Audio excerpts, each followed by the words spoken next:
evening, everyone. Welcome to the afternoon meeting of Township Board of Trustees, September 3rd, 2025. I'll call the meeting to order at 5 o'clock. Okay, and now entertain a motion to adopt the minutes of August 18th, 2025. I so move. A second. There's a motion and a second. Any discussion regarding those minutes? Hearing none, may we vote, please? It's been moved and seconded to adopt the minutes of August 18th, 2025 as presented. Mr. Hollister? Yes. Ms. Moylan? Yes. Ms. Luther? Yes. Minutes are adopted. I would then move to entertain a motion to approve the payment of bills in the amount of $71,516.68. We'll break that down to $96,2241 from the general fund, $81,5717 from the cemetery fund, $21,559.27 from the fire fund, and $32,177.83 from the road fund. Is there a motion to pay these accounts? I make that motion. And a second. We have a motion and a second. Any further discussion regarding payment of these accounts? I have one. On the August credit card bill, there was 2 GoDaddy charges for $88.76 and $110.95, and I was just checking on those, first of all, making sure they're not fraud. Does anybody know about them? There are renewal for our various domain names, GrinnellMill.com, or not Grinnell Mill, but GlenForest.com, Miami Township.net. I think we probably got another one in there, but MTFR maybe? Is it, do they have their own MTFR? Do they have their own? Yeah. could have Okay, been in there. okay, Those are so, all renewals. and obviously GoDaddy's a newer company. Did we switch or something, or it's not new? Maybe I'm just old. I believe we've always used GoDaddy for those names, Okay. those website names. All right, so that's just on automatic. All right. I'll make sure, I don't know if it's relevant to our IT company, but I'll make sure they know that's what we use. Okay, that's it. Anything else? Any motion to pay these accounts? We have a motion and a second. Oh, we do, I'm sorry. We have a motion and a second. May we vote, please? It's been moved and seconded to approve payment of bills in the amount of $71,516.68 as enumerated. Mr. Hollister? Yes. Ms. Moore? Yes, Ms. Luther? Yes. Motion's approved. Moving to correspondence. Any correspondence in or out this period that you'd like to bring up before the board? I have a couple. You've probably seen that we've been getting things both online and by mail for the Purdue Pharmaceuticals case, of which we are part of a class action suit. And there's a vote by the parties regarding a settlement, and our Green County prosecutor has recommended that we vote in favor. We only get one vote, so I guess we all have to agree. So it's not on the agenda tonight, but I put it out on the table. And if you have 12 hours to read the contract, you can do that, or you could just read the prosecutor's 2-pager. And then next week we could vote. We could decide on how we want to vote, and we have to vote by September 30th. So it's interesting. I'll review it next week. Any other correspondence? Yeah, I have one. Well, because we've been receiving a lot of public records requests, and so I took the opportunity to review our public records request, our public records policy, and it looked great. I want to say it's a good one. But one thing we never did was appoint a custodian of records. I don't think we have, I can't find evidence of it, which is basically a point person that we're supposed to. So really, right now, no single person is technically responsible. And so it's like everyone, we all are, and so if everyone's responsible, nobody is. And I know over the years, I've taken some, you've taken some. So some of the requests we've been getting are from elected officials in-house. And in a way, if I'm not mistaken, if you're requesting something as a private citizen, you're really requesting it from yourself. So at some point, we'll want to appoint a person. It makes sense that we would appoint a fiscal officer since you have so many records and you are the custodian. But if I'm mistaken, Gina, but we never took that step and appointed her. And I just wanted to bring that up during correspondence and add that to our list of policies we need to update. Unless you two know differently? So you're asking us to add this to next meeting's agenda? Sure. If someone's gonna write a public resolution between them, sure, yeah. I know a former fiscal officer performed that function, but was she ever actually appointed? 25 years ago, I don't recall. 25 years ago, you might not have had to have a what they call a custodian of record. I don't know. Well, it might be something we would vote on in the first meeting each year. There's a sort of list of roles and positions that we reaffirm or change. Can I just say, in the absence of a township administrator, which I know some places have, I can see why the default would be fiscal officer, and it seems like often records that might be requested are financial or things that the fiscal officer would have. But I just hope sometimes like historical knowledge and things like that are needed. So I would hope that trustees could help as needed, depending on what the nature of the public records request was. Oh, yes, and it does say you're the point person, but you're just to direct it, like Okay. maybe they want all of Don's emails to Cindy or something, and you would have to go to him and ask him for them. Okay. Okay. I received one message from the Council Land Trust letting me know that, and being copied with Chief Bird's Vale of Springs, that the good old yearly sunflowers are about to overtake us.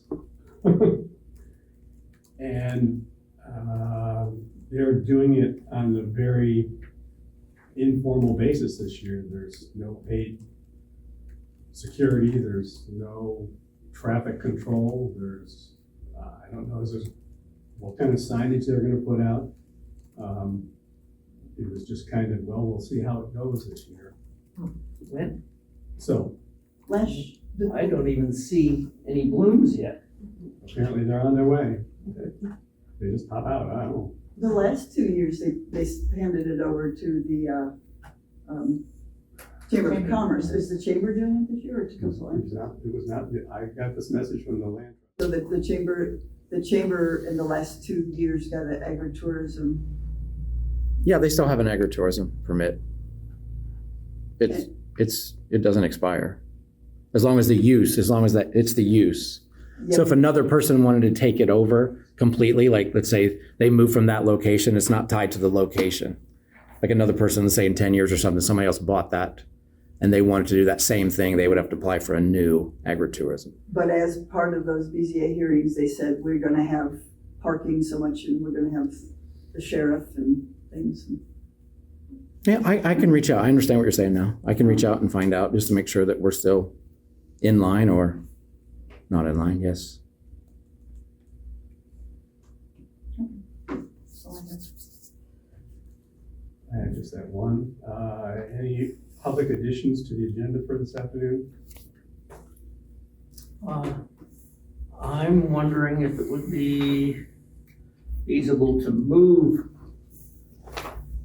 the old business item, village annexation request,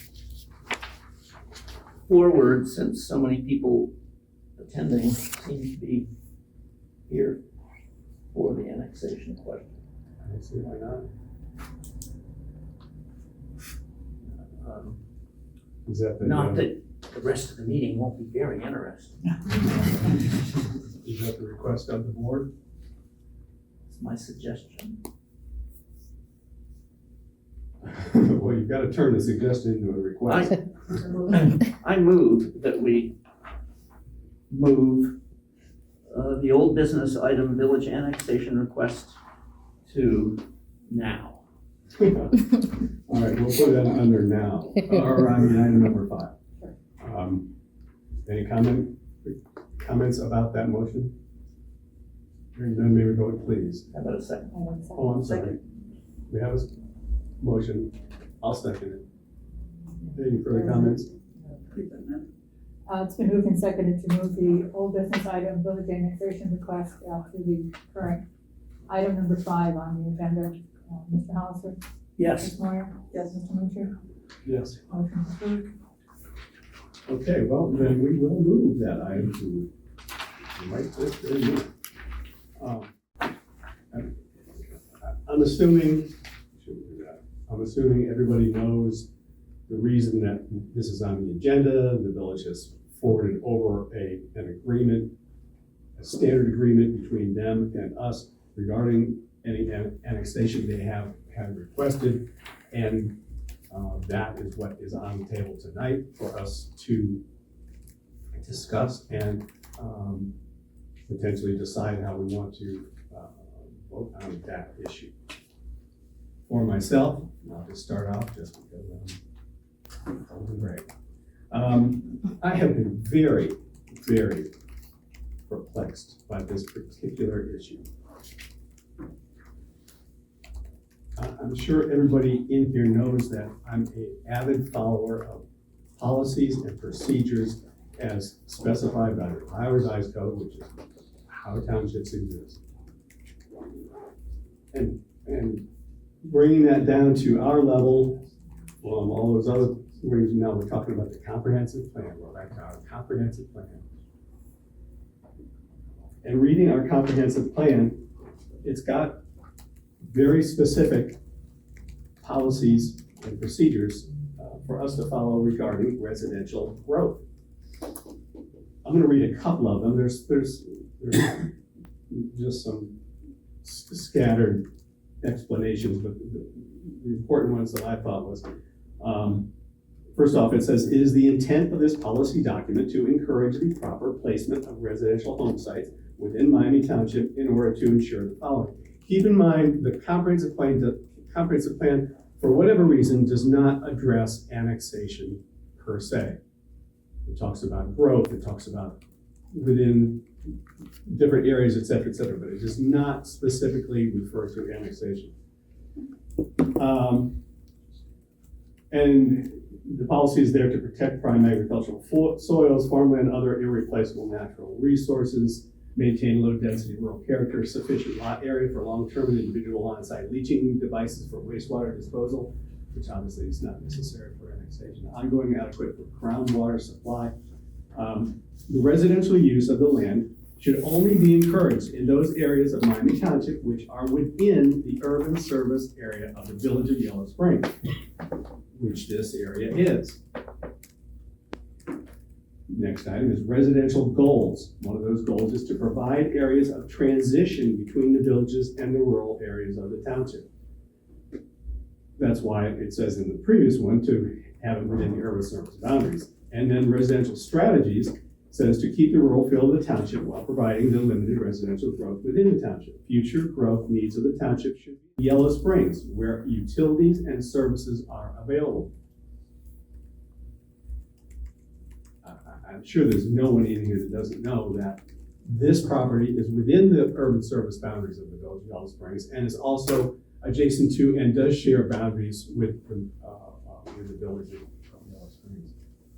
The last part was the residential land use policies. It just says encourage new residential development to locate primarily near the village of Yellow Springs. That's from our comprehensive plan. Those are things that we should follow. And I like to follow comprehensive plans. So on the face of it, you go, well, you know, it checks all the boxes. What else do we need to know? Well, Then on the other hand, there are things that I think it would be good to know, for us to know. A couple of things. It would be nice to have some idea of what the development plan idea is for the property, for a couple of reasons. One, Don brought this up earlier, stormwater drainage, elevations, all of those sorts of things, which are all important, which are all addressed. They are addressed at a latter point in the whole process. They're addressed at the county level when a site plan for a development, assuming that's what's coming down the pipe, is presented to the village and regional planning and the county commissioners and everybody who's got to get involved with this. One of the reviews is from Greene County Soil and Water, and they review the soils and the drainage and what the possibilities are for how much water needs to be moved off of all these residences and all the rest of that stuff. That would be nice to have a development plan for that. It would be nice to have a development plan for, if you're familiar, and I'm sure everybody's familiar with the map of this particular piece of land, there is a relatively narrow access to East Eden Road. I think it's maybe 60 feet, maybe a little less, I'm not sure. Do you remember, Don, what the access was down at? I thought it was 70, but 70, okay, well, I'm not, actually, if I had a magnifying glass, I could read this map. Cameron, do you know? It's very small because it's right next to my house. It's 26 feet, I have an easement on On East Eden Road. it. Oh, you're talking about Dayton Xenia or Dayton Yellow or He East said East Eden? Eden Road. Okay. yeah, East Eden. Okay, but It's 60 feet. that's neither here nor there for this discussion.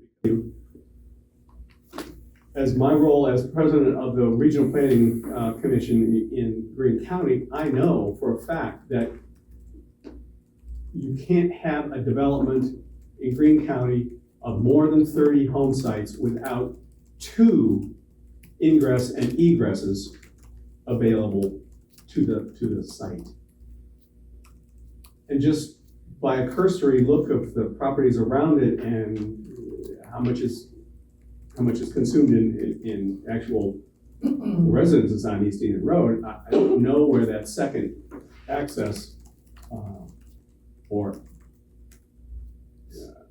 egress would come into play.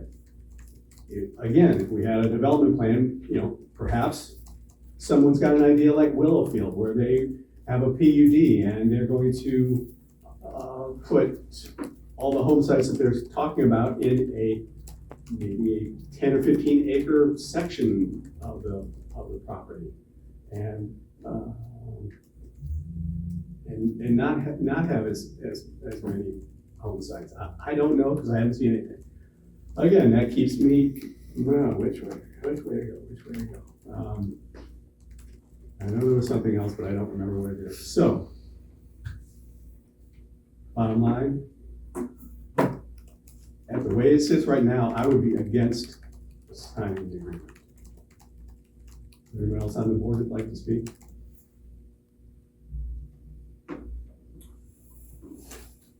I'd say you did a better job of describing it than I. Well, go for it. No, Let's see. I'll just add that the huge portion of this slopes or is in the watershed for Jacoby Creek. So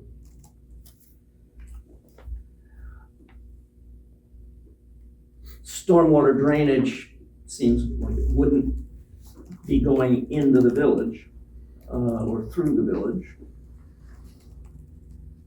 And I'm skeptical about access to sanitary sewer because the closest development is Paxson Drive, and I don't see, I can't picture there being enough drop off to have gravity-fed storm sewer, or sanitary sewer. And I'd be surprised if a developer wanted to pay for a lift station. But to me, it's more the surface drainage is going into a protected area.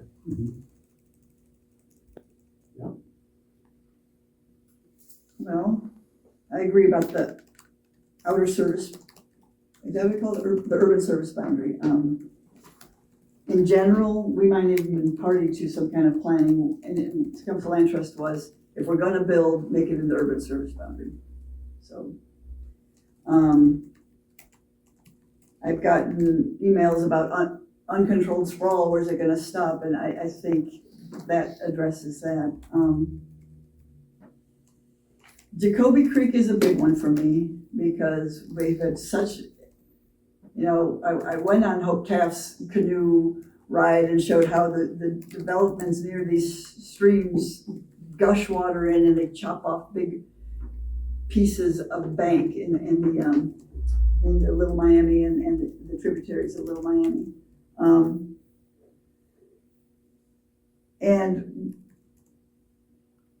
Agraria just invested, and the conservancy group they worked with just invested, was it $2 million just upstream, to which was really kind of a revolutionary thing to do, to remeander the stream. And then right there, we are contemplating something that puts that at risk. As far as property values go, I'm less moved by that. I think the common good, I mean, when somebody buys a piece of property, we don't guarantee, what's gonna be next to them. I myself had a vacant lot across the street, and it's not there anymore. Now I have wonderful neighbors across the street, and that isn't guaranteed. But what you bring up, Chris, about the ingress and the egress and how many houses could be, I think Johnny Burns would be the first to say, you're right, we can't even do anything, we got an ingress or egress, and if we only have one entrance, we could only have like 14 houses, and there's no way a developer could afford that. But what I don't get is why the annexation comes first, and maybe I haven't sat down enough with the council enough to say why, but let's just annex it, that's off the table. We don't even know if we'll do anything, but let's just annex it. And that's where I could see why neighbors would feel like that's a slippery slope. Well, okay, once you annex it, you find a way to do it. So I'm sure there are council members who would work on me and say there's a good reason to annex it before we even know how it could be developed. I don't know that right now. And I also know, my other opinion is that if we sign the agreement, they have an expedited annexation 1, which means they can apply, petition for annexation with a smooth process. I don't even think they need a hearing from the commissioners if we both agree. If we don't sign it, they can do an expedited annexation, but there's a little more rigor. There has to be a hearing, and there's also room for the township trustees to offer an opinion in the process. So why not have a more rigorous process? I never thought I'd say this, but apparently we are either in the middle of or on the precipice of a building growth boom in Yellow Springs. I said it, I can't believe I said it, but I guess it's true. The new houses at Spring Grove and the new ones are gonna go on East Union Road on the other side of Dayton Yellow Springs Road. I think there was 65 home sites that are potentially gonna go there. The transition in Antioch's buildings, potentially, I don't know how many of those, but there's a bunch of those that potentially are coming up. My point, and then of course this project, which, who knows exactly how many could come to fruition. But I look at the chief and I say to myself, Chief, are you prepared to service another 300 homes in the next 3 years? you know, that's a lot of little falls and scrapes and heart attacks and God knows what, and hopefully not too many fires, because hopefully the new homes will be built fairly well, but, you know, maybe they'll build something in their backyard, a fire, and it gets carried away. I don't know, but, you know, I think that's something that should be thought about, at the very least, before going forward with this. So, okay. I've said enough. Anybody who would like to speak on this issue? Can I say something about what you just said? Yeah. 300 homes don't seem like a lot to me. I guess we're not here to debate that. Never mind. Never mind. Anyone who would like to ask a question or make a comment, if you would be so kind as to raise your hand to request to be heard. Give your name. Yeah, give your name, and we're not going anywhere. So I want everybody to have a chance to speak, but I'm going to ask, I'm going to plead, I'm going to beg, please do your best to keep it short, keep it to the point, and let's not get too far afield time-wise. Okay, thank you. Yes, ma'am. Hi, my name's Rolita Hildebrand. I'm a village resident.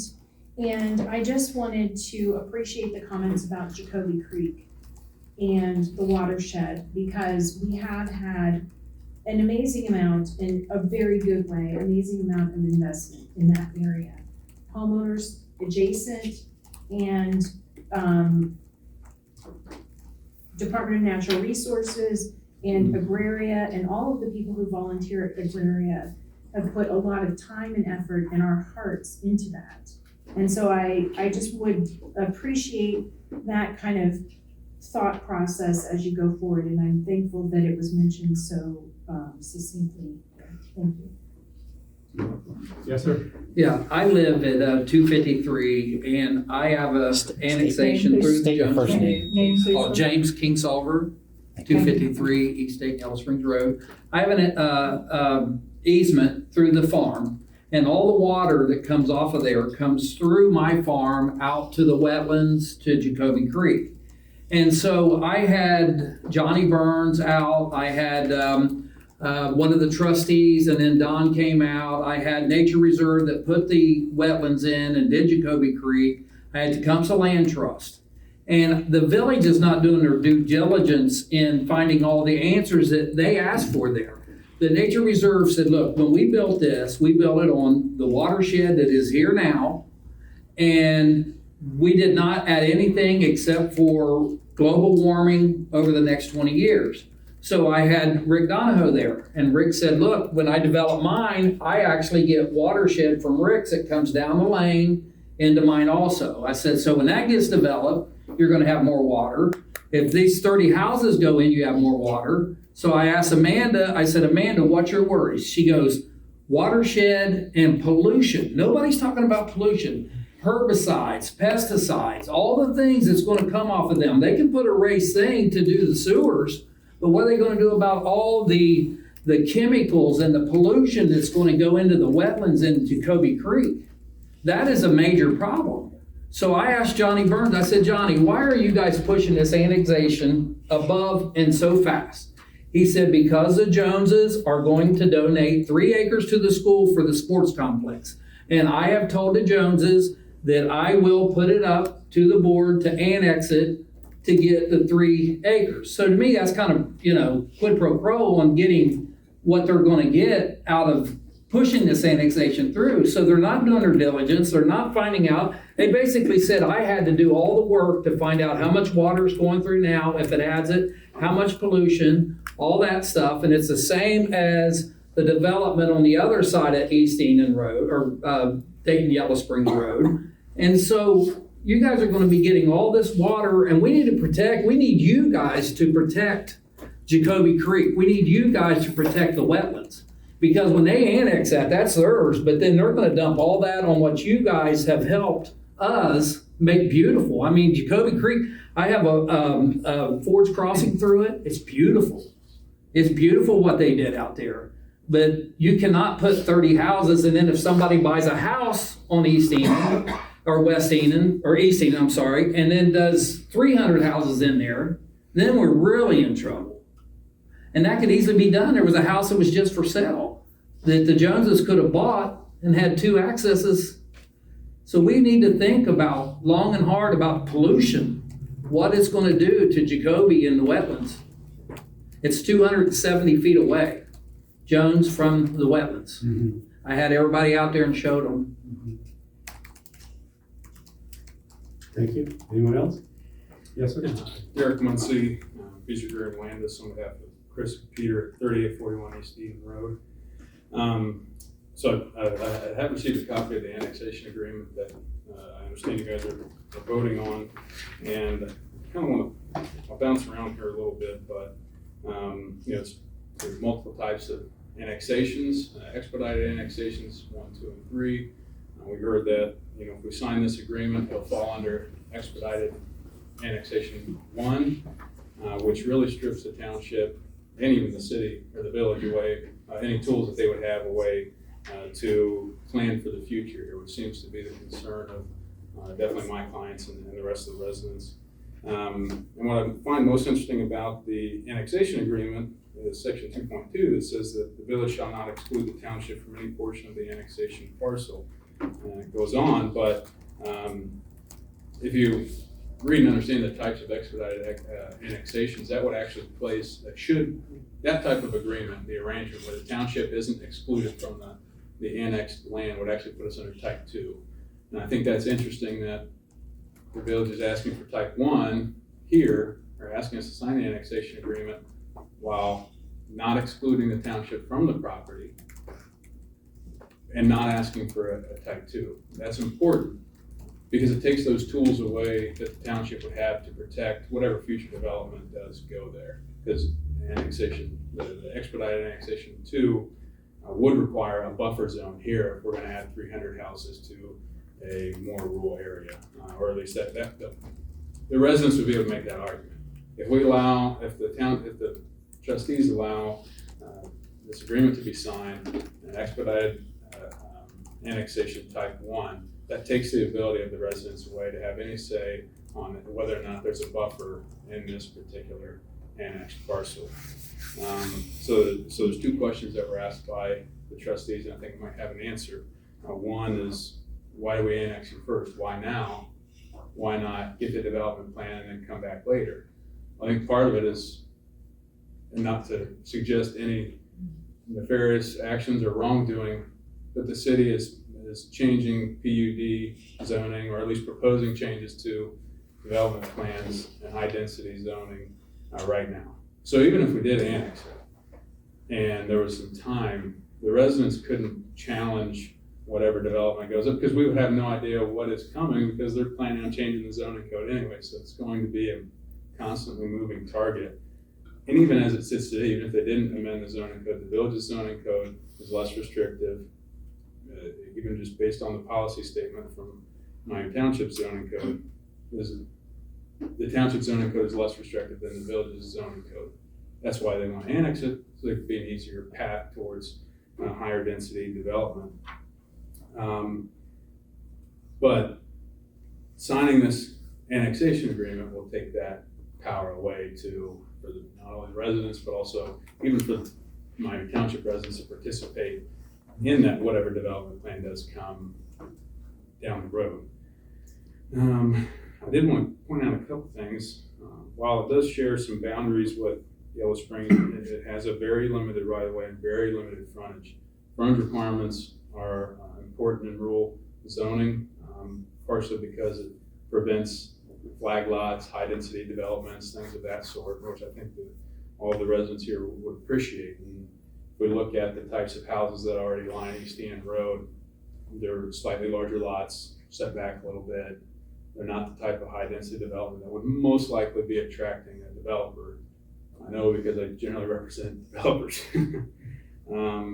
So my suggestion or my hope would be that the township retain some of the tools to either give the trustees or the residents the power to some determination in whatever actually comes there to challenge higher density development, or even wholesale prevent the development of that area. And I believe,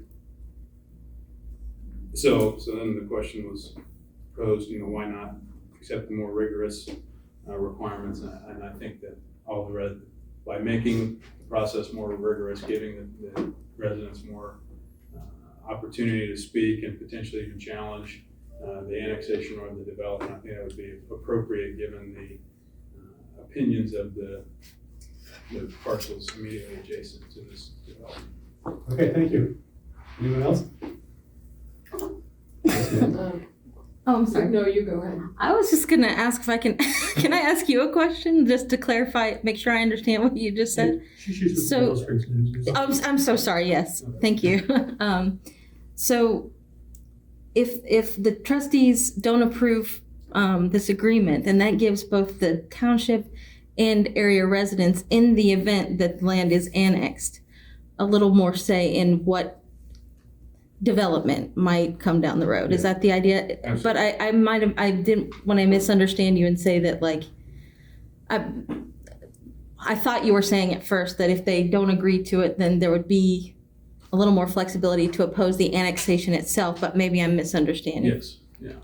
There's additional requirements on the type 2 and type 3 annexations, expedited annexations Right. that would allow more input from residents. But if the annexation goes ahead, if the township has not agreed to it, it also gives residents a little more say in what might happen development-wise down the road, or? The most likely outcome is just the buffer. Gotcha. So, which, given the runoff issues, I mean, there's a lot that could happen. I think what's important is that because there's only one property owner, because that property owner has executed a petition, from what I understand, I haven't seen it, but I'm gonna assume everything's been filed appropriately. It really takes a lot of the power out of the residents to wholesale prevent the annexation. Mm-hmm. But under expedite 2 and 3, notice has to be given to the neighboring property owners, and there are additional requirements that have to be met. Under expedite type 1, It just goes ahead, basically? that's it. And then the only ability to neighboring properties would have to challenge any zoning decision would just be to show up to meetings for a jurisdiction that they don't live in or don't vote in. Fair and enough. Hope to convince the council members otherwise. Thank you. I just have not had a legal person in the room to ask. Sorry, no offense. I can give you a little handout here from the Department of Development or some with the state of Ohio that walks through the types of annexations. Thank you. Because we've not heard of type 3. Yeah, I don't know anything. It's a seldom used one. I forget. Yeah, I don't think It's so. real specific, real narrow focus. Can I ask one question more of the trustees? I apologize. Did you all agree to have to agree to the annexation down the road on the other end? Mhm. When did, and I may have been here, I may have just forgotten, but when did that happen? Was that? May, Okay. April, May, somewhere around there. Let's keep in mind. I apologize. That is an entirely separate parcel. That parcel, is, because it hasn't been, zone industrial. Gotcha. It's not zone farm, it's not zone residence, it's zone industrial. It's been zone industrial for 60 years, or maybe 70 years, for a long, long time. So when it came time to get the request for it, and yes, there is one neighbor, there's no question about it. There's not really a neighbor across the street because that's not a residence per se, but there's a neighbor to the west. North. But it was really, I mean, it met all criteria of the township for the comprehensive plan, and there was really very little opposition to it. And so we agreed to it when we agreed to the agreement when it came before us. As I say, that's entirely different from what we're looking at right here, at least in my mind. You know, it may look about the same on paper, but it's a little different in the flesh. Anyone else have a comment or question? Yes, I ma'am. do. Cami Berkey, East Union Road, I live right next to the only access point to this land. I really appreciate your comments about Jacoby Creek. It is important to me, and my husband, very, very much. What I want to say is that it is felt from us that the only reason why the annexation was asked for to begin with, outside of gifting land to the school, which is very generous, very nice, but it was also to develop the land, but that was never outright said. And the Joneses could sell to somebody else, meaning the 17 residences surround that property. We could maybe ask for, maybe we could all purchase this land. Maybe Jimmy might want to, but they want to annex it so that, and this is my opinion, so that they can sell it to a big developer and make a lot of money for their grandkids. I mean, I don't blame them, but it affects all of us and the Jacoby Creek. And I think it's a horrible, horrible idea. And I think that's why we're taking a deep. I much would deeper look at it appreciate than you you saying might. no and let us fight it the best we can. And to the attorney's point, we can't vote on it. If it goes there, we don't have voting rights. We can only go to the meetings. I don't know if it publicly goes to an election kind of thing, or the council just votes on it, but. The council does not. This is the county commission that gets the next. Oh, the county commissioner does? Next swing at the bat, yeah. And they will have a public hearing. I don't believe they'll take public comment at this hearing. Okay. I'm not sure who has standing to make. But we can write a letter, Yeah. make a phone call, I've got all those contacts. Okay, thank you. Will the township trustees' positions be part of that decision process? I know that you said that the comments will not be open to the public. Name, please. Jacob Schmidt, You mean at the hearing? when it goes to the county, as you mentioned. Yes. I believe there is a method by which we can make either written, I don't believe it can be verbal, I think we can make a written comment on our opinion of going forward on the type 2 annexation, not the one type 1. Sure. That's a relatively recent development, us having that ability, but it is a very thin type of an ability. We don't have we're not gonna have back and forth with the commissioners and that sort of thing, or with the property owners. I believe you can make a statement of either support or opposition. Okay. Just echoing what John said, I think your points were very poignantly put. If there's things that the residents can do to amplify some of the discussion, or even addressing the comment that you made, that having a development plan that would come after the vote for annexation, I think this is always in favor. The residents would be happy to support you, written documents or whatever that we can do to that effect. Again, I hope I'm not beating a dead horse, but the place for the pressure is on the voting members of village council. They have to agree to go forward with the annexation. They have to vote themselves.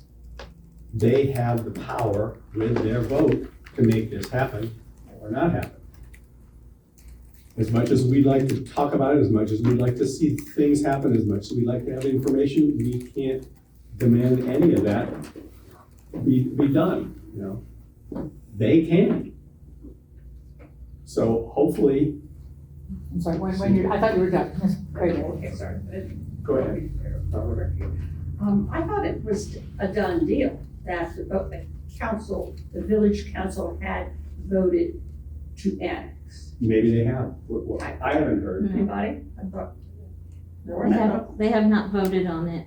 Okay, wonderful, I thought they had. So, all right, so I would like to bring up again this quid pro quo, under the table offers, the best word I could use for it. I don't know that I can call it a deal.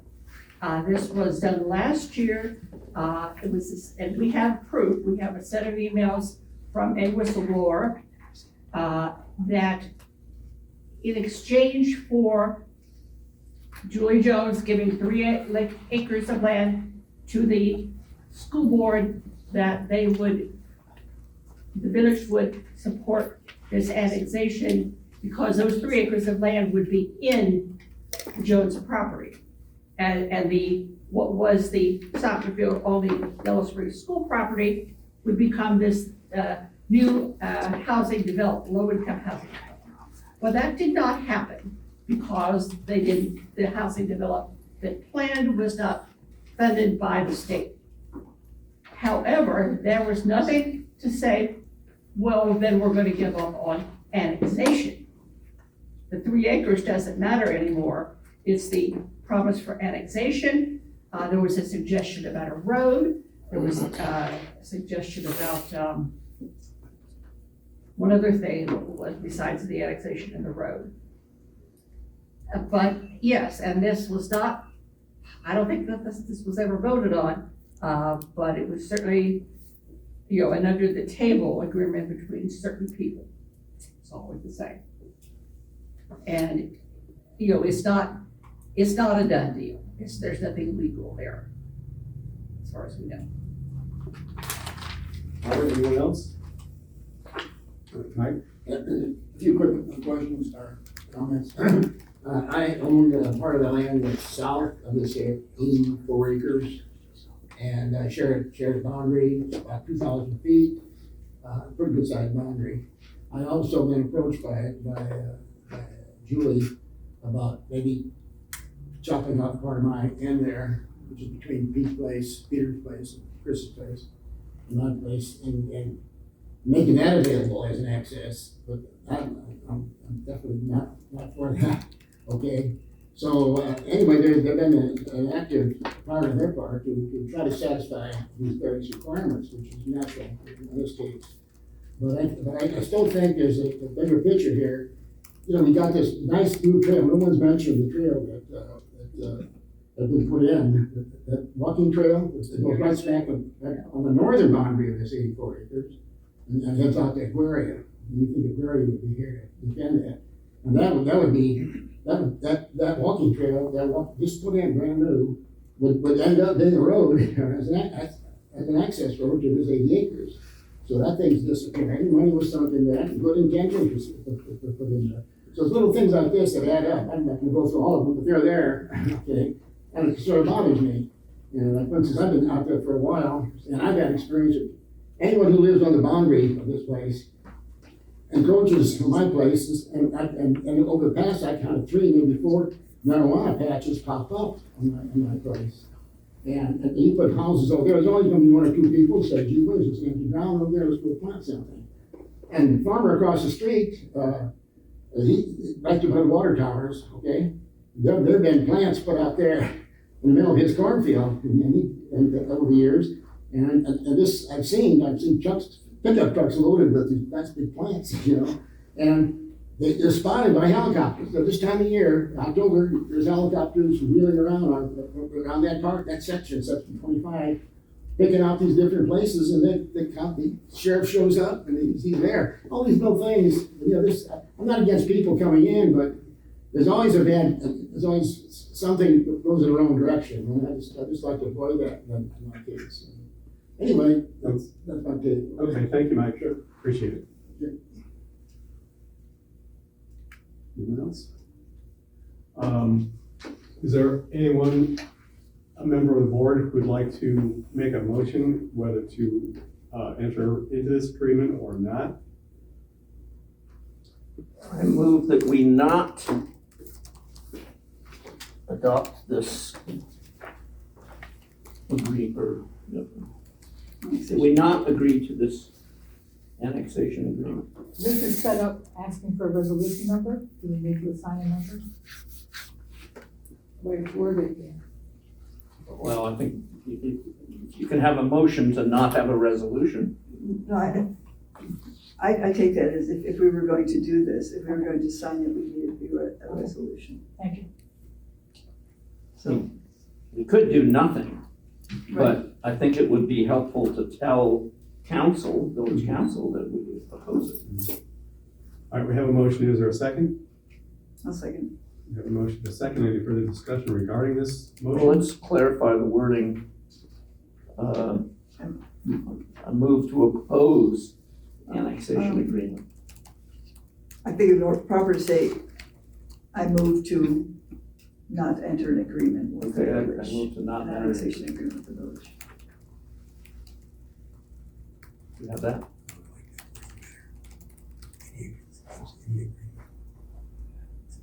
Okay, we have a motion and a second. Can we vote, please?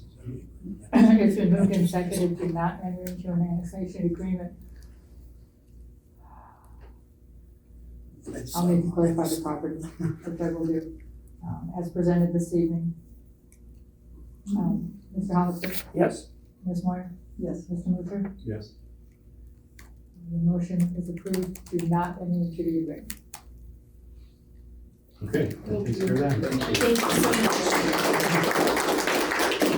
Thanks for persistent speaking up. I've certainly gotten a lot of calls. We'll now move on to the fire department report. Chief, did you want to make any report before going into executive session, or would you prefer to do that first? What you have in front of you is our, the July, August, and, report. What is significant, in July, we're 32%, we were at three-person staffing versus 2. And in August, we've, almost doubled that. So we're 65% of the time, we're at 3-person staffing versus 2. That's amazing. So, bringing on board a couple new part-time employees. And you will look that August was all green, so we had complete 100% paramedic coverage 24/7 for every day in the month of August. So, numbers are improving. We're remaining pretty steady. We've had a couple significant events over the weekend, but for the most part, quiet as she was. So that's good on our part. Today, the old tanker went away. We sold that today. So got the pickup truck sold, got the tanker sold, and it's all closed.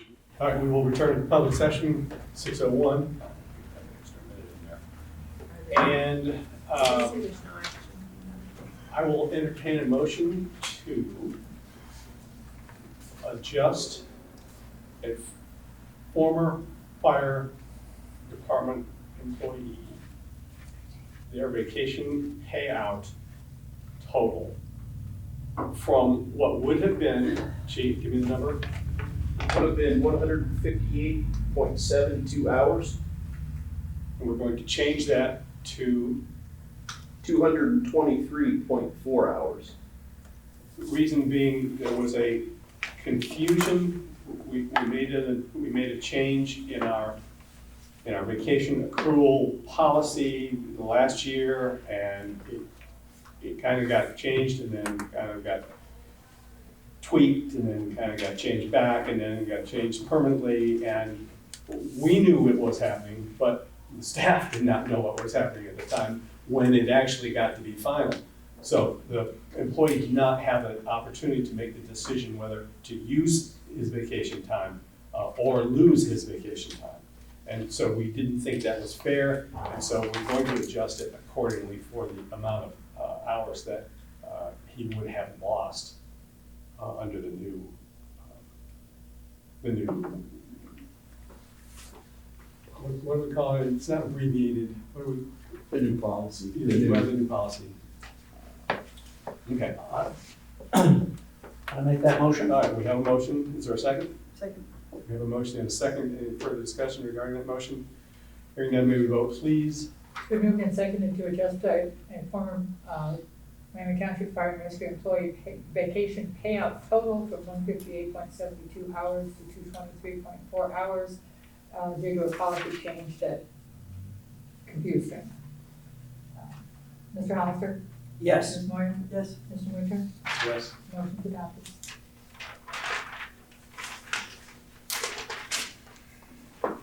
Your last item or your next item? Okay, that falls. Do you have it? the 2025 mid-year appropriations amendment for both fire and EMS funds. I recommend, where are we at here, resolution 2526 be adopted.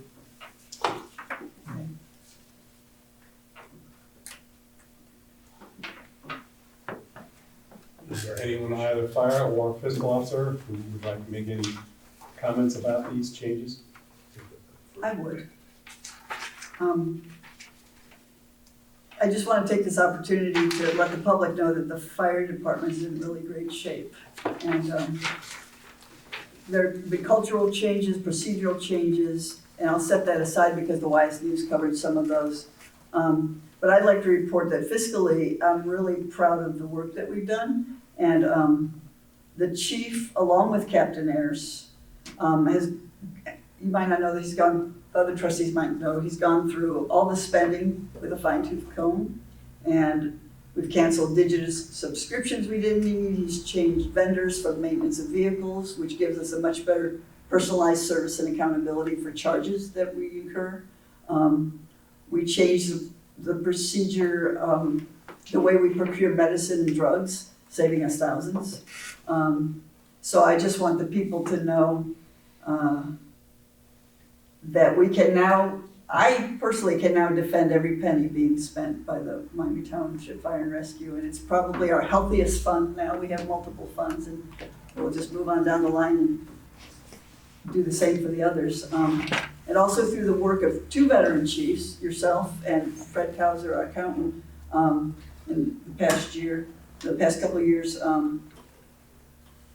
we now have a staffing structure that has the right balance, and you contribute the right balance of full-time and part-time people. And so we maximize our coverage for the best investment. And I just wanted people to know that we're coming up on a levy season, and I'm not telling you how to vote. I'm just telling you we're as accountable as we've been since I've been here. I don't know how it was before I was here, but we're in good shape, and want to congratulate our leadership. And that'll lead into this amendment of appropriations came from, when we looked at expenditures, we're just adjusting line items. Some are fat because we didn't use as much, and some are skinny because we used too much. And do I need to read these?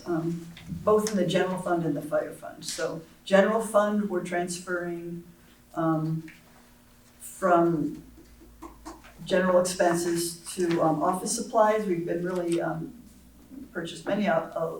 We budgeted $800 for office supplies and are up to $2,800, but or $2,200. And from the same fund transfer to other office expense or some other expenses. And from the levy fund, we're mainly taking from the salary lines in both and beefing up the repair and maintenance and the contracted services. So it's pretty routine. We're just getting ourselves leveled out, putting the money in the lines where they need to be. So did we make a motion already? I make a motion that we approve this resolution to amend permanent appropriations. We have a motion, is there a second? I second this motion. We have a motion and a second. Any further discussion regarding this resolution? Hearing none, may we vote, please? It's been moved and seconded to adopt resolution 2025-26, a resolution to amend permanent appropriations as enumerated. Ms. Moyer? Yes. Mr. Hollister? Yes. Mr. Richard? Yes. Resolution is adopted. I have a quick question. Is there a reason that resolution wasn't included in the packet that was made available to citizens on Friday? I did not have a copy of it at the time. We're still working out that kink in the procedures. Okay, thank you so much. Plus, you went on vacation. I was in Anything else, Chief? That's all. Anything else for the fire department? Questions or comments for the chief? Okay, we'll move on. Mr. Kochnar is not with us this evening. He's not feeling well today. Hopefully he'll be better soon. We'll move to fiscal officer's report. And that appropriations was with, they're together. Yeah, so that's done. I have a question about, are we all done with Clinton Street and Clifton? Or do we have any of our things still there, or? Because we're still getting AES bills, Yeah, we should not. and I think all our stuff is, we transferred over to them, right? Right. So, so I need to figure out how to switch that. We shouldn't be paying it anymore. Is that accurate? Right. Okay. Call the mayor of Clifton. Well, I have it's not the mayor, but my contact in Clifton, Sue Chasnoff. Is it, so, okay, I will do that. She'd be the one. Yeah. So we kind of ended our agreement with them in June, so you got a July bill. June should have probably been the last bill. We used to rent the Clifton firehouse, and we don't anymore. Yeah, okay, that's what I'm saying. So maybe they could reimburse those two, and then we need to switch it to their name. They need to get their name. Okay. Good eye. And then, and then I discovered that we have, Nate discovered we have a PayPal account, which none of us knew about, but when he was going through some of Chief Denny's things, apparently we have one. And I remember some months ago, you had asked about alternatives for people like cemetery plots to pay besides just cash or check. So we can figure that out. That could also be an option for people to pay maybe online, because apparently the township has one. So if they wanted to do credit card, they could maybe do it through PayPal online. So we just figured out the login and things like that. So anyway, I'm looking into that because nobody knew we had it. Yeah. And that's all I have. Right, Escart. Yeah. I wonder about security. I don't know if our IT guy would know something about that. Yeah, it's kind of Anything else for the fiscal officer? Thank you very much. We'll move to the zoning administrator's report. All right, trustee, in front of you have the staff report for August. No zoning permits the month of August. The Board of Zoning Appeals met this month in August, and they met on July 20th and approved an area variance for a property on East Hyde Road. It's in the Vale. And the dwelling in question, it already sits 32 feet from the rear property, so it was the rear setback was the reason for the variance.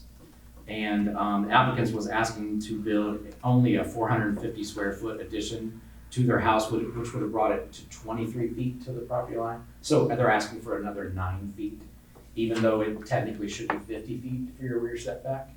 For the R1B, or it's 40, excuse me, it's 40 for the R1B. And the property to the rear of the applicant is an 81 acre lot. It's very wooded, and it drops off right there at the edge. So it made a lot of sense for the Board of Zoning Appeals to approve that variance. So, and the reason they were doing it is because they're getting up in age, and they're basically building a small addition to the home so they can live in that piece of the home, and then let one of their children live in the main house. So it's an all-around good story, and I'm glad the BZA approved this for them. Excuse me, was that July or August? The report says August. This is for August. It happened in August. You said July, that's why. Oh, I'm sorry. If I said that, I meant correct. Yeah. Thank you, that's why. It happened on August 20th. Thank you. Yeah, thanks. The only other thing for the Board of Zoning Appeals, they are gonna have a regular meeting. They don't have normal meetings, but I've asked them to come together on September 17th. We're gonna have a BZA, so it won't be a hearing. We'll approve minutes, but mainly the reason is because they've drafted a rules of procedure that I've brought to your attention before. And they've had it to the time to mull it over. So now we're gonna meet and see if they can adopt that for their own internal purposes. Plus, I also wanted to discuss with them how things are going with the zoning resolution, changes that have been made and changes that are coming, potential changes that are coming in the future. Just to see, from their viewpoint, if they support or how they support it, how it can be worded differently so they can have a say-so.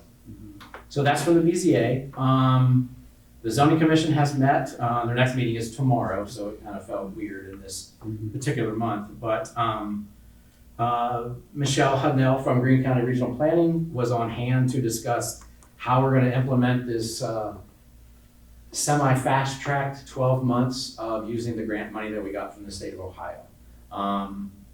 So it's a small window, and there's a lot of changes that can be made, so she kind of laid out a plan to get that done, and I've annotated it on here just to let you know. But basically how it's gonna work is September, October, November, and December will be several text amendments all at one time. So the zoning commission has already gotten those. Mainly they were written by me. They've been approved by the prosecutor's office. They've been approved by regional planning and made edits, of course. So they've gotten a product that's pretty much there, but we need their buy-in, definitely it's their votes that matter. But it's kind of pre-written, so it's a little bit easier to get 4 or 5 amendments done in one meeting. So you kind of have a layout there. And then in January, there's a time for like an open house. I'm not sure exactly how that's going to work, but it's a way to get the public's opinion on 15 text amendments all at one time, instead of just talking about accessory structures and getting opinions about that, and talking about nonconformities, getting opinions on that.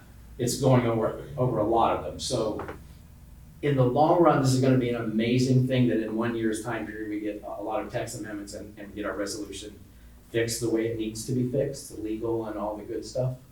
But the hesitation is making sure that the public understands what it is, the changes are going to be made, that they have some input. So the public is still welcome to come to all the zoning commission meetings, which are the first Thursday of every month. But also, they'll all be put together in one large lump in January. So it's kind of a hesitation, like normally they would just vote for it and forward it to regional planning. Regional planning would do their edits. When the full board meets, it gets sent back to the zoning commission and then forwarded to you for your thumbs up or thumbs down or a variation of such. So I kind of like that we have January that's set aside for like an open house, that, hey, come in, here's the changes that are gonna be made, get the public input on that. And then it just goes from there. I won't get into the details of it, but at some point, hopefully on January or on April 20th of next year, you would be holding your public hearing to add in all of these text amendments. Another thing that I'm planning to do is, like with the zoning commission meeting tomorrow, is the next meeting that I attend is to give you kind of a heads up on a few of those text amendments. Because we're not forwarding one at a time anymore. We're gonna forward in chunks, really one big chunk. So I don't wanna throw all of that to you in one meeting, in one public hearing, where I'm saying like, we change this, then we change this, then we change this. That's what I don't wanna do. So I'd like a few minutes of time in my normal staff report to just give you some highlights, and I'll do it professionally up on the board, to give you some highlights of what changes are coming, even though you won't be voting on it at that time. You'll be voting all at one time. But I don't want you to be surprised all at one time either. Does that make sense? Does that work? How does the public absorb, how does the public get a new process? I mean, is it such that we're just making kind of boring technical adjustments? Some are boring technical, but not all are boring technical. So how does the public take in all this information, receive it, Sure. understand it, Sure. and have one night hearing for a bundle of changes? Well, put it this way, at tomorrow's meeting, at which all the public is invited to attend, we're gonna review 5 different changes in the resolution. Now, I will tell you, one of the changes is a couple of lines. I mean, it's architectural projections into your yard, like a roof. Like your house can only be here because you're setback, but yeah, your roof can stick out so far. It's technical ones like that. No one cares about that, and that will pass through easily. But there are others that people may feel one way or the other. So we will review those. People have a chance to have input at the zoning commission meeting. But that one that we do in September or tomorrow, that won't be voted on by you until next April. So there's plenty of time for people to consume it, do their own research, look into any proposed changes that are out there. Does that make sense? It does, but how does the public say, oh, January, there's an open house, everybody, we have some changes. We haven't been making them available on the website. We just say, if you want any information, email Brian, but how do we I mean, you can, we could go to the I agree. meetings, but Besides attending the meetings, I mean, we could find a place on the website and have every text amendment on there once they get through the zoning commission. Like where they are set right now, they're just in draft form, and that doesn't mean anything. so before the January open house. Sure. So they wanted to look at. Sure, we could really do that on a monthly basis, just propose, we'll have to word it a certain way so people aren't confused by, maybe propose working text amendments that have been through the zoning commission process, and people can download those and read through them. I mean, that's probably the And we'll best probably way. do the same when our hearing comes. I mean, if we did this, the full version, if we didn't have the grant money to do this, I thought this was a 2-year process, but it was going to probably turn into 4 or 5, maybe even 6 years to honestly get through. Because it's such a long process. I mean, you have a zoning commission that meets once a month, and it's nothing against them, but they're volunteers. They have other things to do. We could add additional meetings, which we're going to suggest tomorrow, but I highly doubt they want to do that. But I've mainly just asked them to do their homework, so they come to the meeting ready to go.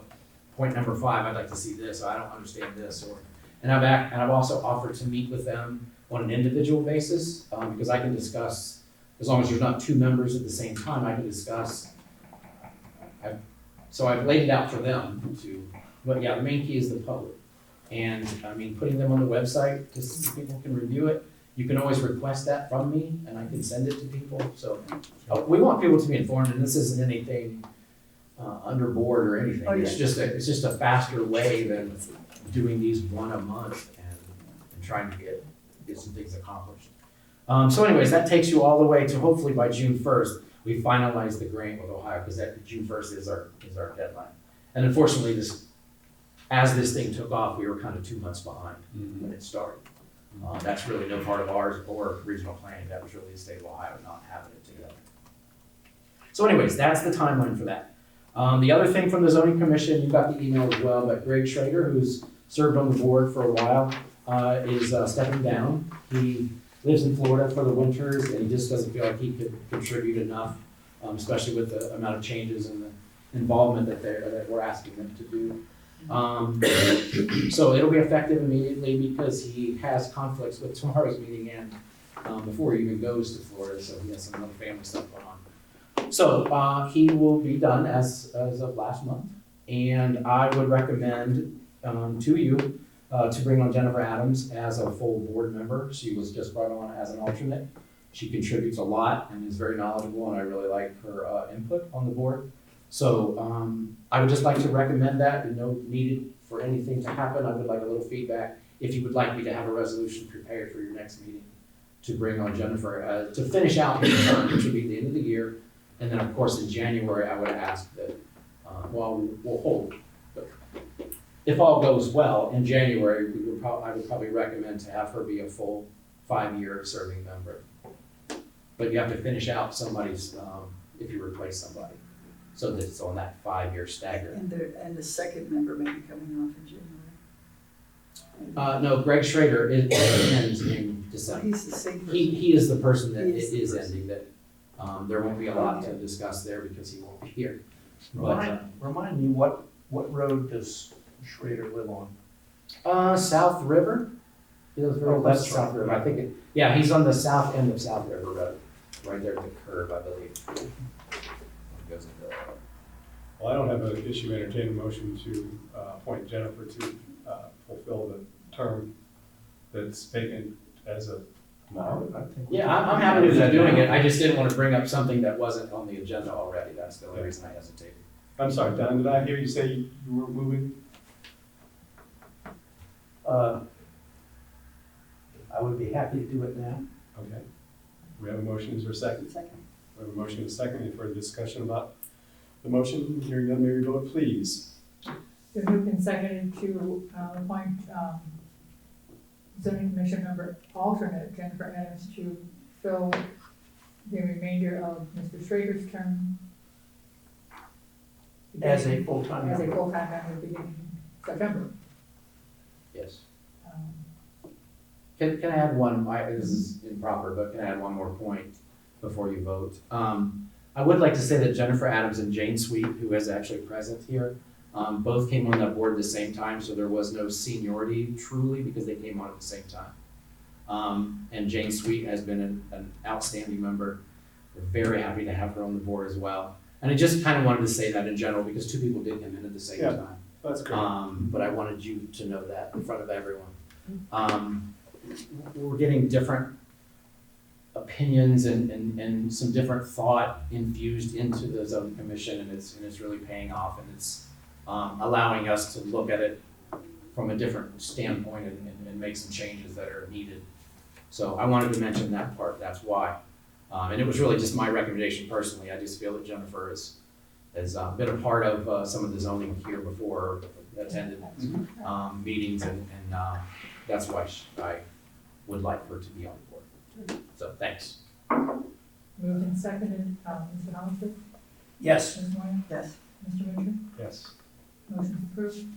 Would you let her know tomorrow? That's all I have. And I did ahead of time ask her, and she was willing to be on board. Before we go to the Yes, I will email her tonight, but we'll mention it at the official meeting tomorrow. Good. Thank you, that's all I have. Anything else for zoning administrator? I have one request, which you know of, and you have the same request of your own, but I would like to just kind of constantly be a nudge about perhaps being able to have the zoning commission come upon the idea of reviewing comprehensive plan and making any adjustments that they may see fit in the somewhat foreseeable future. Can I address? Absolutely. That we did discuss that. We had it was a couple of months ago. I can't quote it. I remember the month, but we did talk about that because there were a couple of members that wanted that. But came to the conclusion that the changes that can be made, especially now with the grant money, that really helps us, and gets regional planning to support us and give us a lot of time, of their time. I think fixing the problems in the resolution is more important. I know that the comprehensive land use plan leads into your resolution, and it's suggestions. As long as we're making the changes in the resolution that aren't against our suggested land use plan, I think it's okay to make these changes now.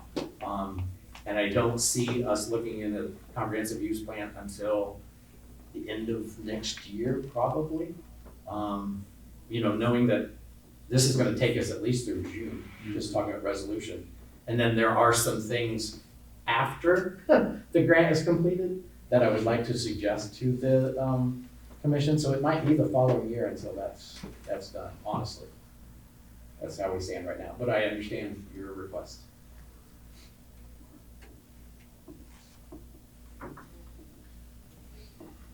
Okay.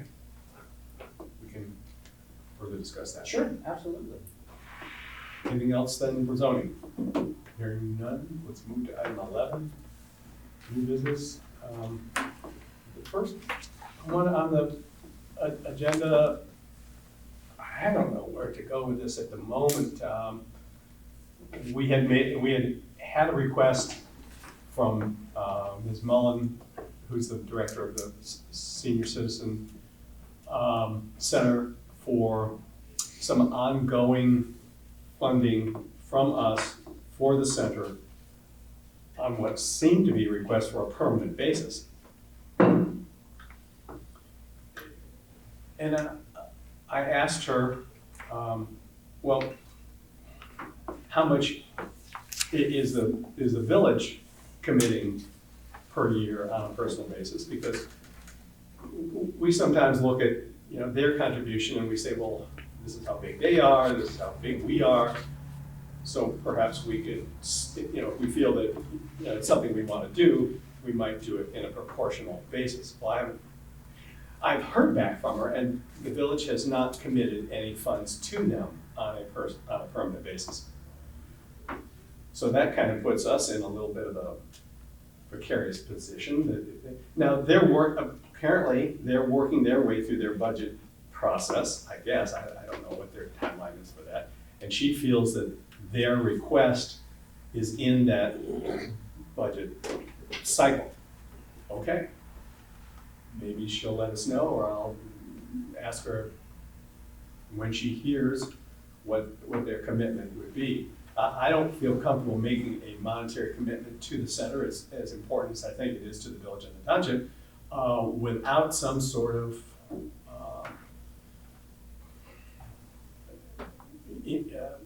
information about what the larger funding source might be, if she considers the village to be the larger funding source.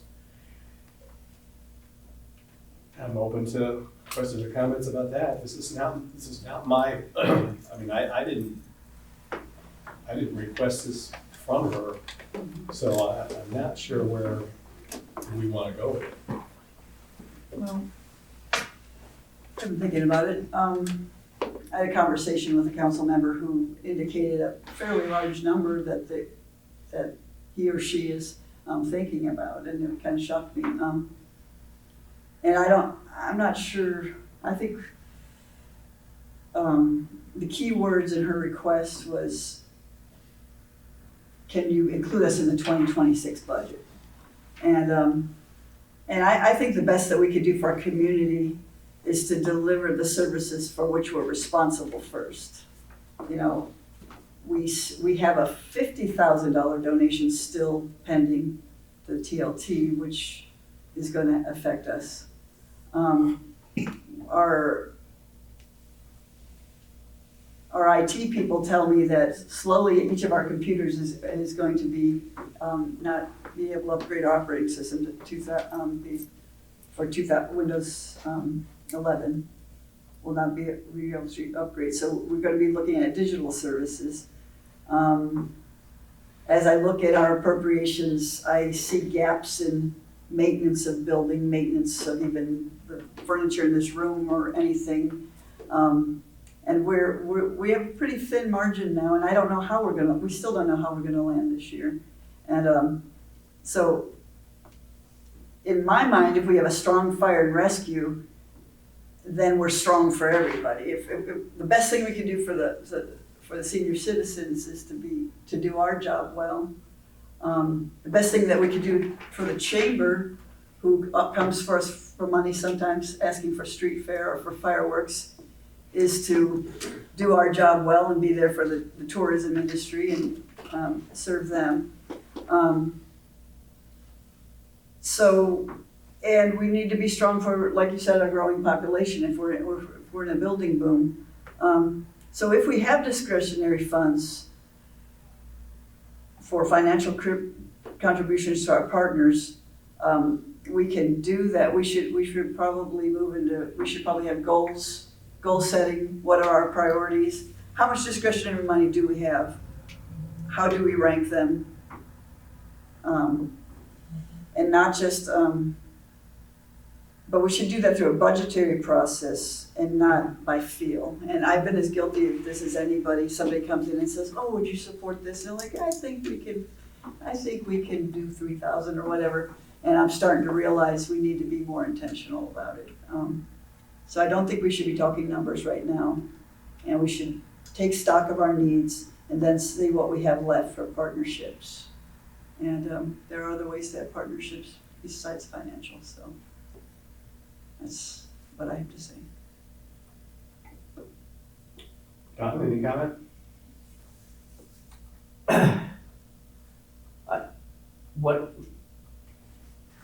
What Marilyn just said about, or you implied, let's step back and have a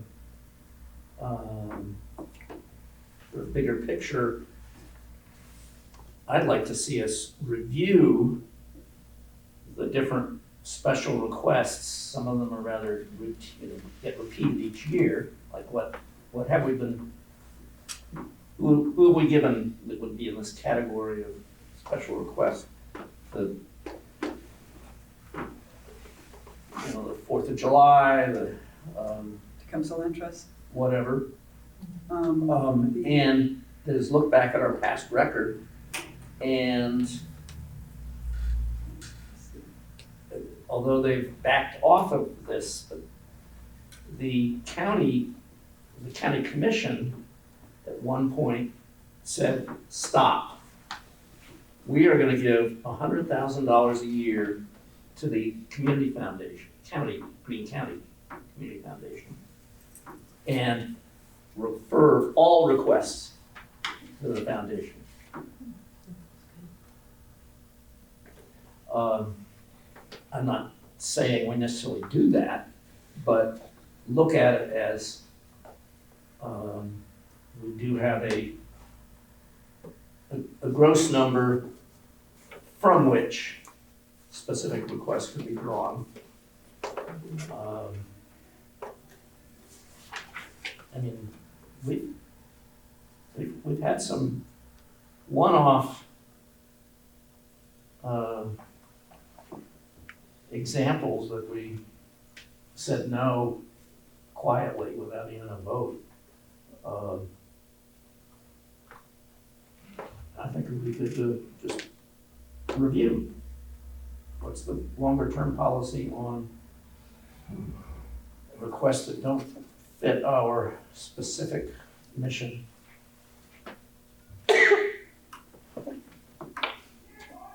So I agree, let's postpone this. Let's make this a part of our appropriations later in the year, our discussion, our goal setting. And I will, I don't know how systematic we can be, but I'll look, what would I list as in this category of,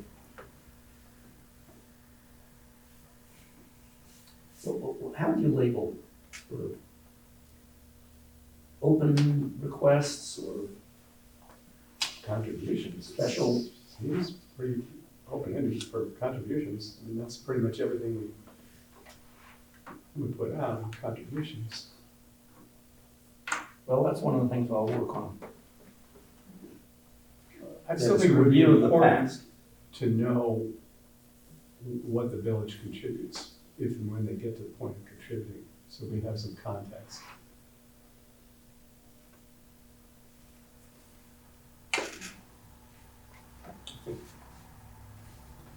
Yes, ma'am. I guess I'm wondering, is there a, so in many, this is sort of like being grant making, so I can understand why the county commission just decided, we're gonna give X number of dollars to this funding organization that has processes and procedures for people to make grant requests, and they have metrics that they set up, and they have a whole system of checking of, is, you know, we're giving this money to you, did you use it for the purpose intended? What were the results of that? And they set up those kinds of metrics that the organizations getting the funds would have to meet. And so it would seem to me that it would make sense for the trustees to make a decision kind of about whether, if you want to do these, would it make sense to have a sense of, look at how other organizations that give grants, what do they ask for people to present to them in order to make a grant request, and then what kind of follow-up is required after that. So that's a suggestion. And I'm Lori Asquith.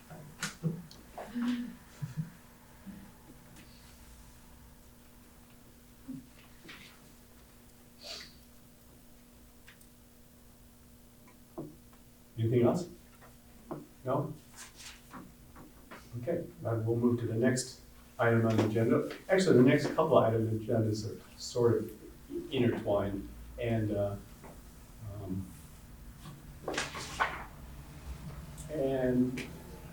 yeah, I'm very uncomfortable. I feel like I'm up here on with a white hot light in front of me and going to be interrogated, and I just. Anyway, I have a couple things to say, and I have one suggestion that I'd like to make in regards to these issues. I'm not sure everyone sees, this is issues about It's all about compensation reimbursements. for mileage and whatever else is on there. that you guys want to change. So, long story short, it's going to be a long story. Long story is many years ago, many years ago, Sugar Creek Township in Greene County was considered to be the most dysfunctional township in all of Greene County. Those people could not even be in the same room together for most of their meetings. And frankly, the reason started out, and of course it grew and grew and grew, but it started out that one person on the board decided they had the authority to be judge, jury, and executioner to decide whether another board member did service that was worth a mileage contribution, or mileage reimbursement for their whatever the project, whatever they went to. It started there. And it got bigger and bigger and bigger. And it got to the point, seriously, where, as I said, they could barely be in the room together, and when they were, they spent all their time just bickering, okay, well, you did this, that's not good enough. You did this, that's not good enough. I did this, that's good enough. But what you did, that's not good enough. And for the life of me, I don't understand how boards of trustees can assume that they individually have the authority to make that decision against another trustee member, that they're not doing a good enough service to the township to be remunerated in any way, shape, or form. I don't know how that worked out. It went on so long, I kind of lost track of it. But I had a fellow trustee who was in Sugar Creek Township, who was on different boards that I was at the time. And she would kind of keep me up to date about how things were going or weren't going in their meetings. And I said, how are you handling this? And she said, it really was easy. She said, I made the decision early on that I would not take 1 penny of reimbursement for anything, anytime, anywhere, regardless. No one can no one can say anything about whether my service is worthwhile or not, because I'm paying my own way. And I didn't even think about that until just a couple of days ago, and I thought, well, heck, I'm not doing this for the money. I don't need the money. Thank you very much. I'm fairly comfortable. I'm good. The only reason I ever took any mileage reimbursements is because when I assembled the personnel policy and procedure manual that was based on a sample personnel policy and procedure manual that was available through the Ohio Township Association, similarly to the way the trustees manual is, fiscal officer's manual is, the zoning administrator's manual is, and there's a personnel policy sample manual. I used an awful lot of that manual putting together our manual. I tweaked it somewhat for our purposes, but a lot of that verbiage, and specifically the one we're talking about here, whatever it is, 7.243 travel expenses, etc., and it's listed out exactly how to bring that out, and that's a policy I used from 1999, I think, is when I put together that manual, up until the present. And not one time since 1999 has anyone ever questioned any of my reimbursement requests. And so it is, half of an insult and half of just hard to believe that somebody feels that they have the authority to be judge, jury, and executioner for another township employee. So I personally am going to follow Jeannie Neidiger's example. I will not, from now on, I will not accept 1 penny of reimbursement for anything whatsoever. If I want to go to a seminar, I'll pay if I want to go to a conference, I'll pay the admission. If I want to go to a meeting, I'll get there on my own. If I want to go buy, or not. If I want to go buy something and if I have to pay cash for it, then I'll pay cash for it. I'm not doing this for the money. that's fine. It's kind of disturbing, frankly, and I'm gonna get a little off the field, and I wasn't gonna say this, but now I am. It's just so disturbing to me. And I use the word disturbing, I mean, it could be other things, but that from the presidency on down to townships, people are not doing this for public service, they're doing it for personal service. They're doing it for personal benefit. They want to get paid. They want to have, they want to have free medical insurance. They want to have free $50,000 life insurance. I just don't feel the public service. I feel the, me service. Again, it's not just trustees, it's council people. They now want to get paid $4,000 more per year so they can get in the pension program. Well, that's fine, but these people and us people, most part, aren't in this position a lifetime and aren't making contributions to the point where they're ever going to get a pension out of it. They're there for 8 years perhaps as village council people. I mean, some people maybe a little bit longer, but they're never going to meet the 20-year very minimum requirement even to start getting a pension. Yeah, they can buy out or they can get paid back for what they've contributed for the most part. I guess that way they get some extra money for what they're doing, so they get a little more money in their pocketbook. Fine and dandy. So then you've got state representatives, state senators, U.S. representatives, U.S. senators, President of the United States, all want to line their pockets, want them more gold in their offices. I don't do it for the money. If we didn't have this policy, I wouldn't have done it to begin. Well, obviously I wouldn't have done it. It's my suggestion, I'm sure you guys won't agree, but it's my suggestion that we just go ahead and change the personal policy manual, say there are no reimbursements period for elected officials. We don't need to be reimbursed. And we certainly don't need to, if we are, we certainly don't need to sit here meeting after meeting and judge each other. Gina, you simply cannot go to that conference in Columbus for the audit of the state on fiscal officer stuff. That's just not worth it. We're not going to pay you to go there and back. We're not going to pay $200 for your entrance fee for that. It's just not worth it. It's just not good enough. It's just not good enough. I'm not going to do this, folks, to you, Don, to you, Marilyn, or to you, Gina. And I'm not going to have Gina or Don or Marilyn do it to me. You can do it to yourselves. That's fine. But from now on, I'm not taking a penny. If I want to go to the conference in Columbus over the winter, I'll pay I don't know how much it is, $150 or $75 for the early thing, or I'll pay for my own room, I'll pay for my own gas. I'm not broke, I can afford all those things. And it's fine with me, it's no skin off of my nose. And if that's what I need to do in order not to hear out of this board or this room that I'm not giving service to Miami Township by what I do, it's just an insult. There is nobody on this board. There's nobody who's been on this board who's done more service to Miami Township than me. And I will stack my reputation and my record up against anybody.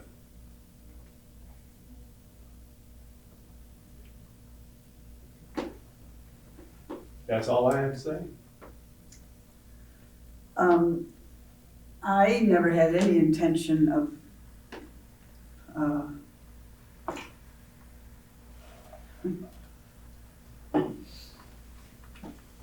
I never had any intention of eliminating reimbursements. I think 99.9% of our reimbursements. You crossed out my reimbursement from my last expense report. What do you mean you never had any intention? It was your ink pen that marked it off. It was your initials that said not allowed. No, Yes. I'm sorry, Chris, that was Gina. I sent an email to you saying I don't think this particular reimbursement should be reimbursed. One particular one. And Gina, I saw that reimbursement, she crossed it and she put per Marilyn's email. Mm-hmm. I mean, I'm not here to argue that point. I I have to collect myself because it's just thrown a lot at us. I've written a resolution that sounds like you've read, to redo, as was suggested to us, to revamp and update our travel reimbursements. So in this, I suggest all of our reimbursements for our regular work should be done. Like, we should be in reimbursed, absolutely should be reimbursed to go to those conferences. We give a whole weekend. We stay in Columbus. We study. You should absolutely be reimbursed for the work you do on the green regional planning. And when I go to Miami Valley regional planning, when we take our private vehicles, I have no problem with that. If you go to a conference and get board approval to do something that enriches us, I think you should have reimbursement. I was not calling into question your integrity. I was not calling into question your worth.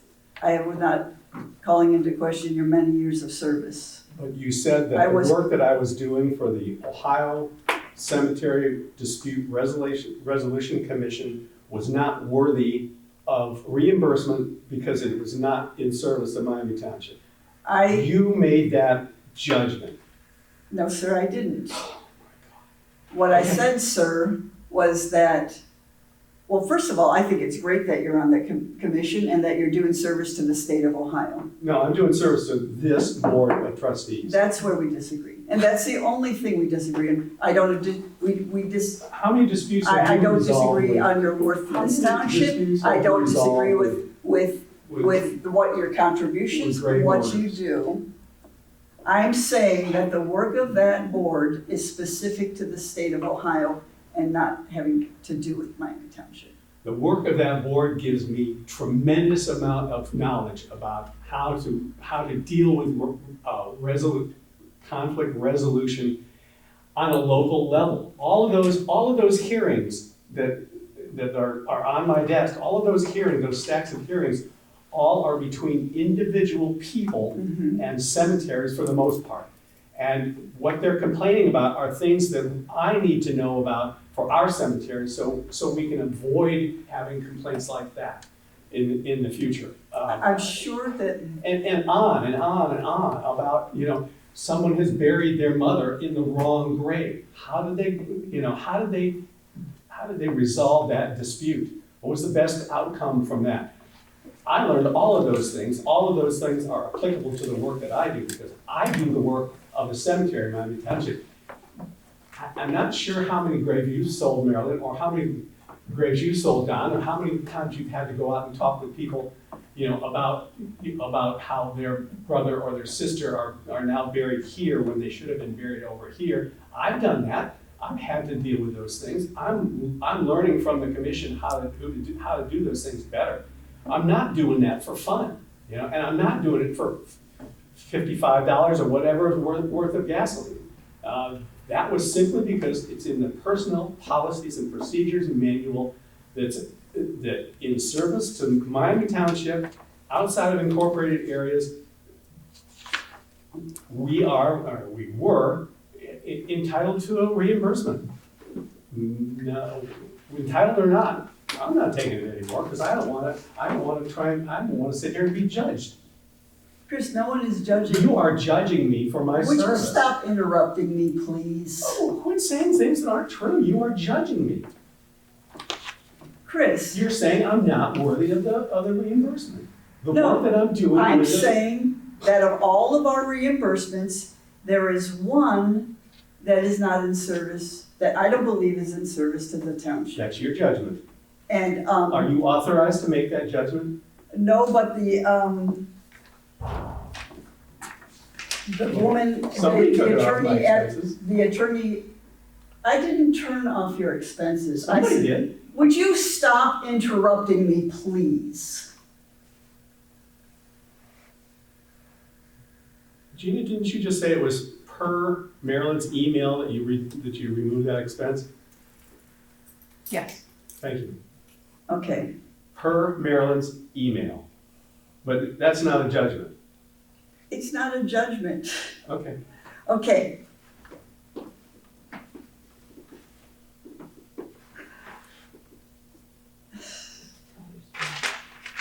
Let's go ahead and finish up what you want to do. Pass the resolution. You're not gonna rattle my cage and then tell me to just get over with, get on with it. I'm going to collect my thoughts and I'm going to say what I have to say. Okay.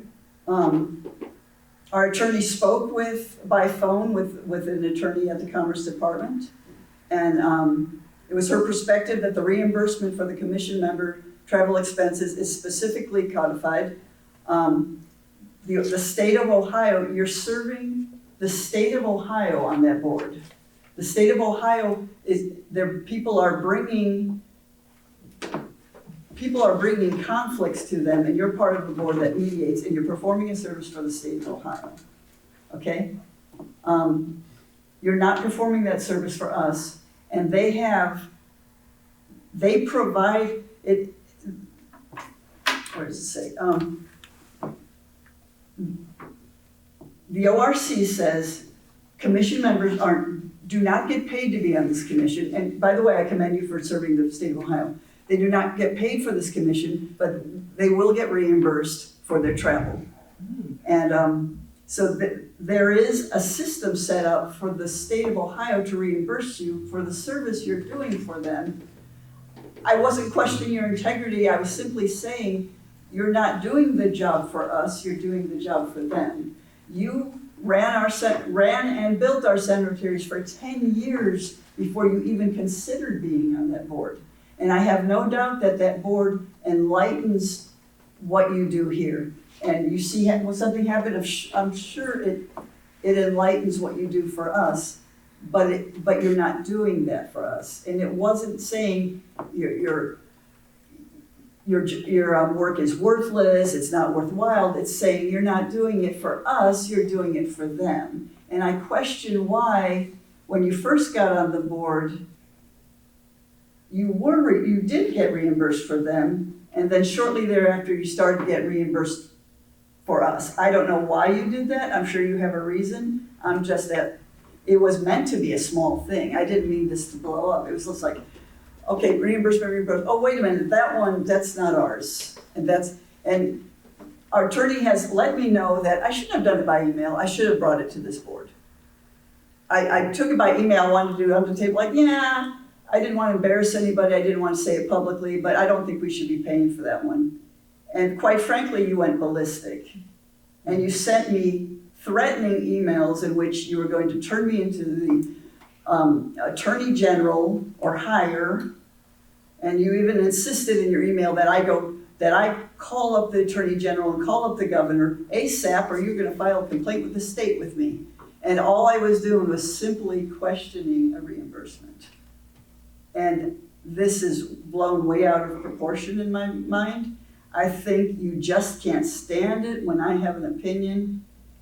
When I think you just can't stand when I say, I don't think we should do this. In my job as trustee, when I'm in charge of the people's money, and I have an opinion that I don't believe we should be paying for this reimbursement, it drives you crazy that I have an opinion about it. And you took it very personally. You took it very personally, and I didn't mean it personally. I just meant, why are we paying for a service that Chris is doing for the state when the state is happy to reimburse him? That's my question. If I could have 1 minute, I'll tell you the answer to that. The very first time that you had sent Gina or somebody, I don't know about, don't pay the reimbursement. No, I didn't send that to Gina. I sent all of us an email that said. But I sent a lengthy missive explaining how that I made that decision to ask for the mileage through the board because I had a discussion with the then director of the cemetery resolution, or the whole Ohio cemetery, whatever they're called, division. It's under the Department of Commerce, Real Estate and Cemetery. She was the legal attorney for them and the director of the cemetery thing. I asked her specifically when I first started, I said, you know, should I ask for mileage through the Commerce Department, or should I just, you know, get it like I always do for my township when I go and do something? She said, in my opinion, you could do it either way. You're servicing both the state and you're servicing the township with the work that you're doing here. The reason, to be perfectly honest, the reason is there's just more hoops to jump through to make the request through the Department of Commerce. You have to download a form, you have to fill the form out. The form has to then go to back to the Department of Commerce. The Department of Commerce has to then have it sent to the treasurer. It'll have treasurer to be authorized, and then it goes to a system within the state where they eventually send you money. It's just a lot easier just to put on my little reimbursement form that I send in every once in a while. You know, Ohio Department Resolution Commission meeting, you know, in Reynoldsburg. It's only 4 times a year. It's not like I'm there. It's not like I'm there weekly. That's the reason that I made the change, because number one, Laura Monnick, who was the director, the legal director of the Cemetery Division of the Department of Commerce, told me I could choose to do it either way. Now, I didn't talk to Emma Watson, who was her replacement, but Laura Monnick had done this for over 25 years. Emma Watson's done it for about 4 months. I'm not sure how versed she is in the depth and breadth of mileage reimbursement within the Commerce Department, or the township for that matter. But that, you asked me why I do that, that's the reason that I did it. Yeah. Because I was told I could do it by the legal director of the Chamber of It wasn't a legal opinion that we received. We don't have legal opinions. Did you get a legal opinion when you go to NVRPC? Did you get a legal opinion when you go to the conference? No, because our policy says if I'm serving as a representative of this board. That's what I'm doing. If I serve as a representative of this board, I can charge reimbursement to go to meeting. I never have charged to go to I've never questioned that for you. Yeah, I've never questioned that. And then we get right back down to. I've never questioned anything Don's submitted. Why would you question if I should get reimbursed to go to NVRPC? The same reason, why should you question me to go to the Ohio Dispute Resolution Commission hearing? Because I don't think you're not representing us. Where did you get the authority to do that? I don't have the authority. You just did it. I didn't do it. I wrote you an email. Okay. Gina read the email and she's apparently agreed. All right, we're going round and round here, and it's getting very ponderous. So we were asked to approve this based on 4 criteria to set just this. And I'm going to go ahead and do this because then really we should be having all of our travel pre-approved. Do whatever you want, because I'm not going to have any reimbursement requests. So you and Don can decide what you want to do together. Okay, trustees should be. So we've been asked to approve, talk about just this one, this $81.74, and might I add the meal that often a very humble meal that goes with your trips. And I don't think we should be reimbursing that either. Trustees should determine the propriety of the expense based on the following factors. Is it actually and necessarily incurred? I would say it is. Made in the performance of a public duty, yes. In furtherance of a definite project or undertaking, yes. Necessary for the benefit of the political subdivision, I would say no. And in the performance of a duty enjoined or authorized by law, yes. And here's the ORC that says, members of the commission shall receive no compensation but shall be reimbursed for the actual necessary expenses. And you explained why you do that to us. So in the spirit of doing what's, I mean, a few $100 a year, is not, is almost negligible, but it is the principle of it. And it's been 2 or 3 years. So, I would make, let's see, Can how do I, we do this? Oh, yeah, I'm sorry. Can I say John. something? Yeah. I see 2 issues.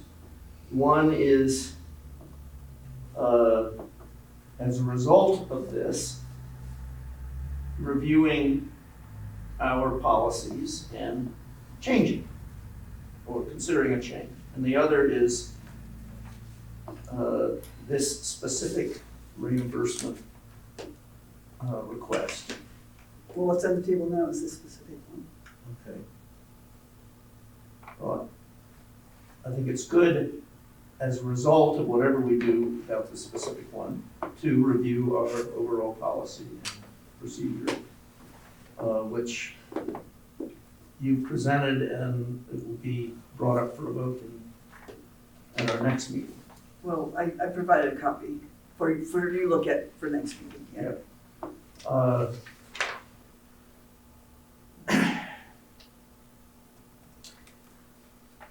And it's almost a moot point. Chris is saying he's not gonna accept reimbursement any further. Almost a good point? That is, do you want to vote to approve or not approve a reimbursement that he has said he's not taking? Yeah, sure. Okay. Then if there's I'm trying to think how to put the motion. a motion, I don't, I make a motion that the, let's see, the motion is, should trustee Mutual be reimbursed for the good work he's doing for the state of Ohio by the township trustees instead of the state of Ohio? And my vote, that's the motion. Can I get a second? That's a question, you can make it into a statement. I'd like to make a motion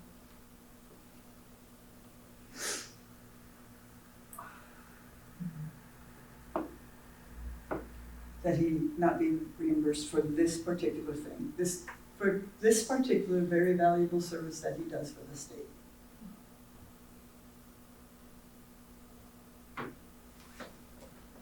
I'm not going to second it. Very well.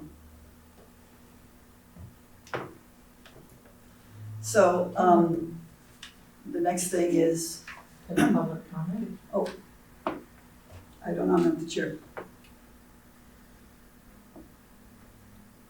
If it's specific to this issue, sure, briefly.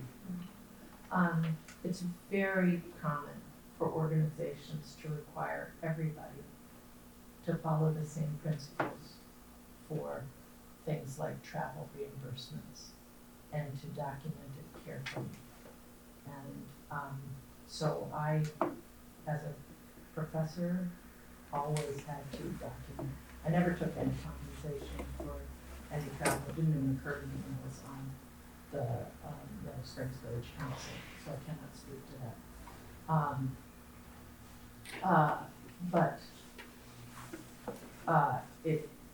When I travel as a professor, it always has to be approved by the organization that this travel is very specific to my work as a person representing my university. So it is not an insult to somebody to say, we want to make sure that the travel is for the political subdivision. If you're appointed by the governor of the state, then that body is serving the state. That's the simple issue. we send a lot of our, and the bigger principle is my tax dollars already disproportionately go to the state of Ohio. Not enough of them, in my opinion, come back to Miami Township. Not enough of them come back to the municipality I live in. They're the coffers of the state government. They clawed back a lot of the money that used to come to these smaller political subdivision under the principle of home rule. The money is generated here, it stays here. If there are expenses that the state of Ohio will reimburse because they created the organization in order to serve a state interest, then of course the state of Ohio should be the one to reimburse it. This isn't an insult. I know the feeling when I do work, and it enhances my ability to do my job, but I'm not actually doing it in service for the institution. Then I don't get reimbursed for it. The difference From being that I from am doing it in service to the institution. Except if there was a dispute that actually involved people from the Miami Township and the Miami trustees owning that cemetery, you would have to recuse yourself. Absolutely. Right? Sure. Because you can't do the people's work there. You're serving as an impartial person from the state of Ohio, not as a representative of this township. But I am learning. Of course you are, but it's not. That's the reason that I'm there. It I mean, that's one of the bigger reasons but that I'm it's there, not- is that it provides me information on how to do my job here But the keyword as there, the cemetery administrator. the keyword there is necessary for the benefit of the, it is necessary for the benefit of the state of Ohio. That's why they created that board. That's why it's the governor who appoints people to that body. That is wonderful service. I am also grateful to you as a citizen of the state of Ohio that exists. And we are getting enhanced by it. The question is who pays? The state pays. Okay, let me circle back just really briefly to what you said at the very beginning, that, you know, within your organizations, when you went to places or did things, then you would get that approved by somebody, I don't know who. In our personnel and policy manual, there is no provision for prior approval for any action taken by an elected official or a full-time employee in service to the township. Now, perhaps you'd like to adjust that, you'd like to modify that and put all the bells and whistles in there, that's fine, but that hasn't been there in the 28 years that I have used the personnel policy manual for my own benefit.